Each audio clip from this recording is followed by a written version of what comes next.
Riot. Need for acceptance in chapter 3, teaching me lessons on roots of rebellion. Having stupidity, gang activity, high sensitivity, dulling my senses. I found no repentance in nothing I do. That is not cool, accepting with it. Welcome back. Chapter 3, y'all. Riot, language of the unheard. I'm your instructor, Ryan C. Sanders, aka Konami Love. I'm so excited to be here today. I'm so excited to be able to impart into you or awaken up in you that which you already know. That's all we're doing. I'm a signpost. Come this direction, I'm only pointing one way or the other. You really have to figure out a lot of these things for yourself. I'm just helping in the process. All right, so today we're going to talk about the need for acceptance. I'm not going to really dig too deep in here because the audiobook Mind-Wise is going to really touch on some things on how others think, feel, and what they want, and how we can find ourselves in that process. We're all connected, whether we believe that or not, in one way, shape, form, or fashion, even if it's psychologically. We're all connected. So we're going to jump into this. The need for acceptance. In my humble opinion, the need for acceptance is more so about the search for approval of which you should have already in yourself. If you don't have it, then that should be the focus in gaining to get that approval of yourself. Who are you? This is what we discovered earlier in the first chapters in defining yourself. All right. We're talking about the state of acceptance and you're not being validated based on what somebody else thinks of you. That's what we're talking about. You don't need other people to determine your value. This is what the mind has to realize. It's been my experience that when you allow yourself to be your true, authentic self, you literally allow others to be their true, authentic self. That's what we're talking about. And you, in turn, have more enriching relationships, not this ego-based give and take stuff that we've been established to or have come accustomed to. It's all ego-based. This version of love that we mostly experience is off of that premise, the ego. So in being your true self, you enrich your relationships. You enrich, number one, the relationship with yourself. You're going to hear that a lot, self, because that's really what it's all about, how you feel, how you think, and determining what you want. So by not doing that, people tend to rebel, which goes into that next little chapter there, rebellion, roots of rebellion. Rebellion definitely have a root. These are things that we fight against. A traditional definition of rebellion would be an act of violent or open resistance to an established government or ruler. That government or ruler can be government being anything established, your rules at school, rules at church, your synagogue, your temple, the library. You want to raise your voice. You want to go against everything that's established, That's where the roots of rebellion start, but it generally starts from you not feeling accepted or established. If riot is the language of the unheard, then rebellion is the actions of the unappreciated. If riot is the language of the unheard, then rebellion is the actions of the unappreciated. Those who feel unaccepted tend to lash out disrespectfully, and this is what we're talking about. I certainly can understand rebelling against something that is potentially harmful, but we're particularly talking about why do we rebel against parents and established figures that obviously mean us good. It's because something's not being understood. You don't feel appreciated, you are valued in some way, shape, form, or fashion. And this is what we kind of want to break down. Their grievances. That's not fair. I don't think I want to do that. All these type of things. Talking from maybe a teenage mindset, but it goes all the way up to parents and grandparents. This is not just for young people, it's for all people and how we think. The grievances have usually been ignored over so long of a period of a time that people have become impatient with the slow pace of change. So they want it now. So they begin to rebel. They feel that conditions are unbearable. These grievances are the underlying causes, or most important, the causes of rebellion. In my humble opinion, the fight that we deal with when rejecting that which we know is good for us is not with the individual giving the orders, but more your interpretation of the directions. It's not so much with the person giving the orders, but it's more so your interpretation of the directions. Wayne Dyer says, when you change the way you look at things, the things you look at change. This don't mean it changes what happens to you, but it definitely changes how you respond to the world. And that's really what we're after here.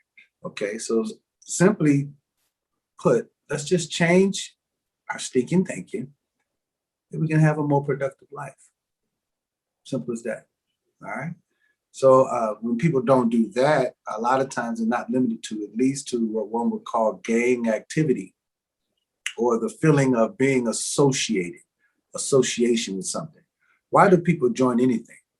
You know, a church group, private club, gun club, a gang. It all comes from a feeling of being connected to something that you're missing, perhaps at home or in your domestic situation, whatever it is.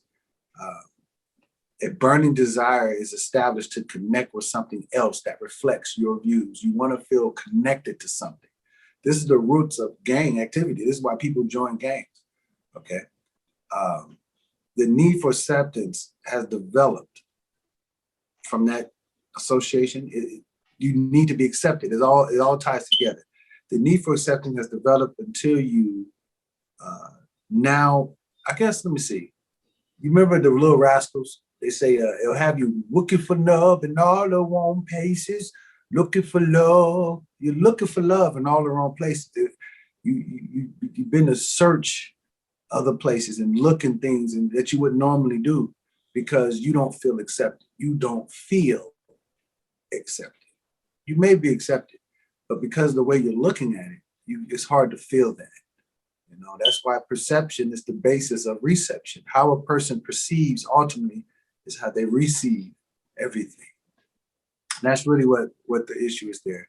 There's a view on gangs, there's a view on life and joining things that got people feeling a little weird. There are some gangs that you would think of you would think of them as good, but they have plenty evidence to show that they're, you know, all of them are not so good, kind of like our cops, right? And you have gangs that potential associations that look very negative or made to look negative in the eyes of who those are in charge. They would make those people look very negative, but they mean nothing but good to their community, kind of like the Black Panthers. You know, this all goes back to knowing who you are. Are you a gangster? Or are you someone who is tired of the games? You could join a gang, go shoot up some people, go rob some folks, or you could write down some goals and be about your business. It's really your choice. It all comes down to a personal choice. All right. Now for this last little part, we want to go into the great word, stupidity. What is stupidity? All right. The definition says it's a behavior that shows a lack of good sense of judgment. Behavior that shows a lack of good sense or judgment. I know a lot of intelligent people that could be stupid. You know, I'm just saying. I know college educated folks and people that has 5 and 6 degrees that are classified as stupid. You know, so what is this behavior that shows a lack of good sense of judgment? So what is ignorant? Because they kind of sound like the same. Ignorant is defined as lacking knowledge or awareness in general, uneducated or unsophisticated. Some sentence examples. He was told constantly that he was ignorant and stupid. I can't believe my own stupidity. You know, sometimes we can do things that are stupid, like what's his name, Forrest Gump. I can't believe I'm about to use an example as if he was a real character. However, you get the point nonetheless. Like Forrest Gump, Mama used to say, stupid is what stupid does. And a lot of times it's what you do that determines your stupidity. Sometimes we don't know why we do the things we do. You know, that would classify as stupidity. Okay. Here's a few quotes. One by myself. Part of the problem in the world today is that the stupid act super sure and intelligent people are full of doubt. Sometimes we need to reverse that. Yeah, I agree with that. Here's another one by Eric Hofer. He says, the hardest thing to cope with is not selfishness, deceptiveness, or vanity, but sheer stupidity. All right. So we can get out of that. It's a mindset.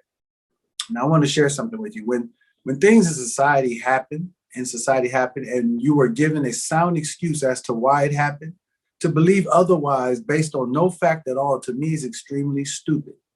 Okay. In that spirit, I offer a more, let's say, philosophical definition. Stupidity is a kind of intellectual stubbornness. A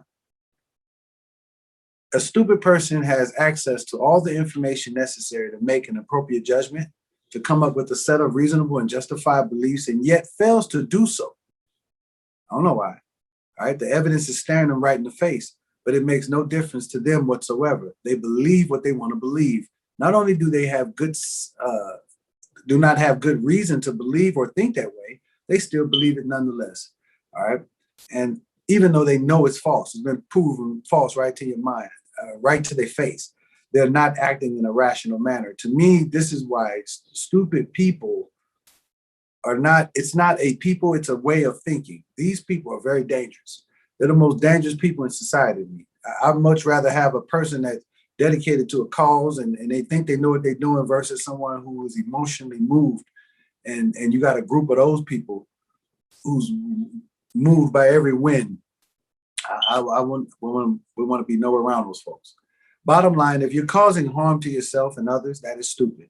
If you're not having any gain to yourself and causing others harm, it's stupid. Okay, I'm not using that word like in a juvenile playground. You stupid, stupid. No, literally, stupid is what stupid does. If you know to do something and do exactly the opposite, you know to do something and you do exactly the opposite, you are therefore classified as stupid. So we don't want to be stupid. Okay, we want to change the things we does, you know. And so I remember at the end of the day, I guess to remain in a state of stupidity is a personal choice. This is basically what we're saying. Okay, I would encourage you to educate yourself and simply do the right thing. This was not a long class today because I really want you to dig into mind-wise and understanding how people think and how others think of you. And in this way, we can start alleviating some of the unnecessary drama, the clashes, the discrepancies that we have with each other, and start enjoying a more harmonious relationship by offering this new perspective. All right. Again, it may not be nothing you know. I mean, maybe something you already know. Again, I'm not here to teach. I'm sharing ideas, perspectives. Remember, I'm a signpost. And that's all we're doing here today. So thank you for your time again. And to the lectures, mind-wise will be the homework assignments. Just remember to give me 3 paragraphs, not each chapter, but for the segments that are associated with the homework. Give me an idea on what you think and how it affected your life. All right. I love you guys, and I'm very grateful for you. And we look forward to seeing you more in the future. Till next time.